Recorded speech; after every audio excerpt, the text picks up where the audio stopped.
नाम आज हम एक सहारा इंडिया पर गाना गावे जाती। गाना के माध्यम से रउन के पास कुछ दुख सुनावे चाहती। अगर ये गाना अच्छा बुझाई भाई बहन कमेंट में बताई और भाई बहन सब्सक्राइब करब, लाइक करब, सपोर्ट भी करब और वीडियो के आगे बढ़ाई। नमस्ते। कहीं हम सहारा में जमा धन रुपया हो, करी के जो हथिया हो, करी के जो हथिया हो। 5 साल डिटोरा दिल रहे फिक्स के, 5 साल डेटावा दिल रहे फिक्स के।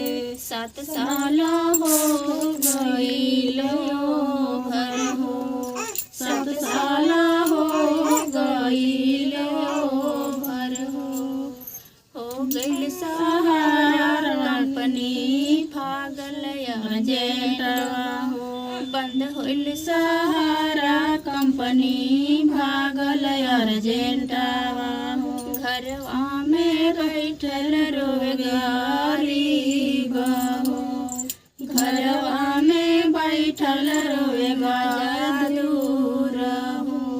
कैसे मिली हमार सहारा के पैसा हो, कैसे के मिली हमार सहारा के पैसा हो।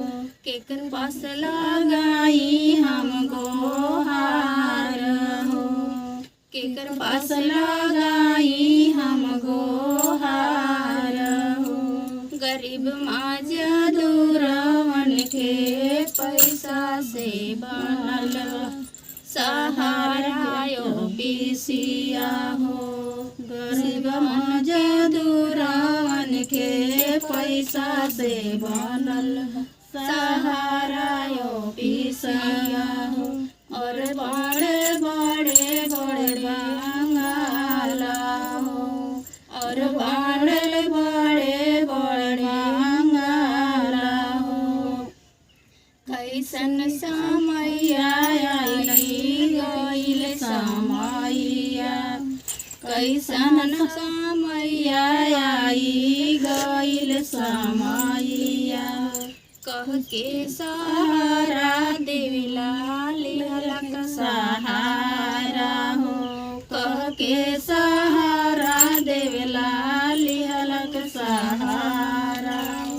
गरीब मजदूरवन के जियते मुआवलक, गरीब मजदूरवन के जियते मुआवलक। दर दर ठोकर खियाइल, दर दर